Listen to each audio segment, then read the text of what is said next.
अब हम शराबबंदी आपसे बात करेंगे। बिहार में पूर्ण रूप शराबबंदी है, क्या ये शराबबंदी सफल है? नहीं, सफल नहीं है, ना सफल रहेगा, ना कभी सफल हुआ है, ना सफल रहेगा।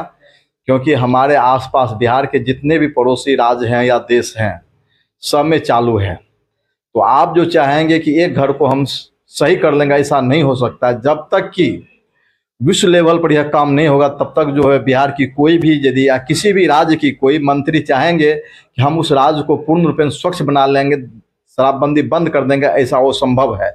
यह एक जो है ढकोसलापन है, अपने आप को छवि को आगे बढ़ाने के लिए काम कर रही है नेता लोग सब। लेकिन यह कभी भी सत्य नहीं हो सकता है कि पूर्ण रूपेण किसी भी राज्य में जो है शराबबंदी बंद हो सकती है। इसके लिए सरकार को जितनी भी कदम उठा के देख ले, सब वो है हमारे पूर्वज से ही चल रहा है।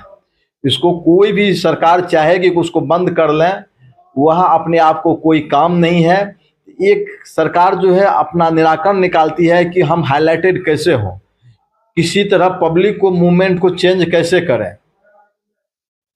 इसलिए कि सरकार ही दोषी है। जब दारू चालू हो जाएगी तो फिर जो है यह सूखा नशा बंद हो जाएगा। खुद लोग सब जो है सूखा नशा बच्चा जो कर रहा है उसको बंद कर लिया जाएगा। अभी शिक्षा का क्या हालात है बिहार में? शिक्षा आज से नहीं, जब से हमारे उस मुख्यमंत्री का नाम नहीं जानते हैं, नाम तो जानते थे लेकिन आसमान से उतरा हुआ है। बिहार में जो है इंग्लिश को बंद किया था, उस टाइम से इंग्लिश लैंग्वेज को बंद किया, उस टाइम से हमारा बिहार जो है और गर्त की ओर जा रही है शिक्षा में। मतलब आपका कहने का है कि शिक्षा ठीक है? नहीं, शिक्षा ठीक कहाँ है, तो बाद में गर्त में जा रही है और नीचे जा रही है। शिक्षा को जो उत्थान होनी चाहिए वह उत्थान नहीं हो रहा है। आपको स्वास्थ्य व्यवस्था पर क्या है? स्वास्थ्य सेवा मिला जुला के ठीक ठाक है, और सब बिहार का जो प्रोग्रेस होनी चाहिए उस अनुपात में प्रोग्रेस नहीं हो रहा है, लेकिन कुछ ना कुछ प्रोग्रेस है। ठीक कैसे है बताइए। एक गलत भी होता है, पब्लिक जो है उसका गलत यूज करती है। सही ढंग से जाया जाए तो अभी भी जाके देखिए मेडिकल कॉलेज में पेशेंट की संख्या बढ़ा हुआ है। सरकारी हॉस्पिटल में जाइएगा तो गरीब पेशेंट इतना है जिसका कि नॉर्मल डिलीवरी होता है। यदि सरकारी तंत्र हट जाए तो जितने भी छोटे छोटे नर्सिंग होम है वह तो लूट लेगा पब्लिक को। इसीलिए कि हमारे हिसाब से जो भी काम हो रहा है वह ठीक हो रहा है। सुमन जी, नॉर्मल डिलीवरी और सब चीज ट्रीटमेंट सही कर दिया गया, एक पैसे कहीं कुछ धांधली नहीं हुई, तो हम कैसे कर सकते हैं वहां पे जो हो सकता है उसका पैरवी होगा? जी नहीं, हमारा कोई पैरवी नहीं था, ना पेशेंट का पैरवी था। पेशेंट रेलवे फैक्ट्री में काम कर रहा है, उसका आदमी अपने साथ अपनी वाइफ को ले गया, साथ में हम भी थे देखने के लिए। बहुत भ्रष्टाचार के नाम सुनते थे लेकिन उतनी भ्रष्टता नहीं है। कुछ पब्लिक के ही कारण जरा सा डॉक्टर को आने में लेट हो गया, किसी दूसरे पेशेंट को डॉक्टर देख रहे हैं, उसी पीरियड में उसका पेशेंट ज़्यादा चिल्ला रहा है तो पेन होगा, स्वाभाविक चिल्लाएगा ही। उसमें वह पेशेंट का आदमी चाहता है कि हमारा पेशेंट चिल्लावे नहीं, पेन होगा तो 2 मिनट के लिए आपको चिल्लाना पड़ेगा ही, और कुछ नहीं है। तो अभी मतलब स्वास्थ्य व्यवस्था ठीक है? 80% स्वास्थ्य व्यवस्था ठीक है, 100% नहीं तो 80% ठीक है। देखिए कोचिंग और सरकार नर्सिंग हो क्या कहते हैं उसको, प्राइवेट कोचिंग, प्राइवेट स्कूल की बहुत बदतर स्थिति है।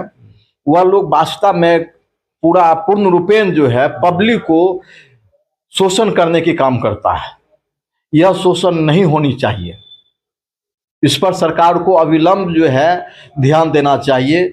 जिस बुक की कीमत मार्केट में यदि वही दूसरे किसी राइटर का यदि किया जाए बिल्कुल तो उसका 10 से 12 रुपया या 20 रुपया कीमत पड़ेगा। वही बढ़िया पब्लिकेशन का नाम छाप के या उसी पब्लिकेशन का होगा जिसका कि 500 रुपये तक का, 400 रुपये, 500 रुपये, 200 रुपये का कीमत आता है, जो कि एफोर्ड करने लायक जो मीडियम फैमिली का कस्टमर हैं, मीडियम फैमिली का जो बच्चे अभिभावक हैं वह पेमेंट नहीं दे पाते हैं। यह चीज़ सरकार को इस पर पूर्ण रूपेण सबसे पहले इस पर ध्यान देना चाहिए।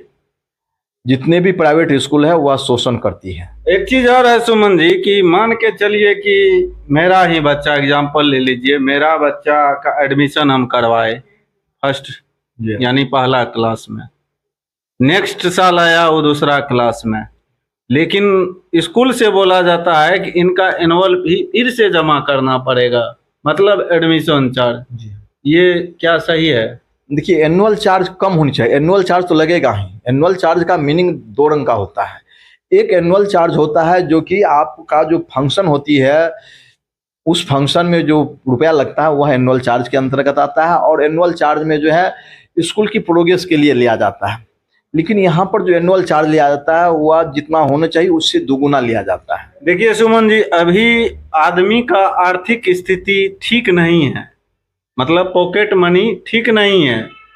आप प्राइवेट कोचिंग चला रहे हैं, प्राइवेट स्कूल चला रहे हैं, आप वर्षगांठ स्कूल का मनाते हैं, उसमें आप लाखों हजारों, मान के चलिए कि जो भी हो रुपया खर्च करते हैं। जी हाँ।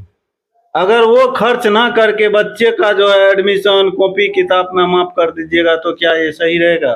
देखिए, ये सही नहीं रहेगा।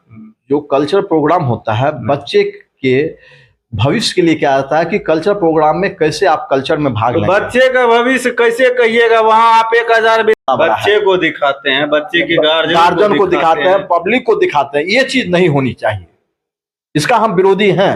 लेकिन कल्चर प्रोग्राम होनी चाहिए, बच्चे का कार्यक्रम जो हो होना चाहिए, उनका समर्थन हम भी करते हैं। जी हाँ। लेकिन आप पूरे बिहार को निमंत्रण कर रहे हैं, उसका तो हम भी विरोध करते हैं। वो चीज नहीं होनी चाहिए।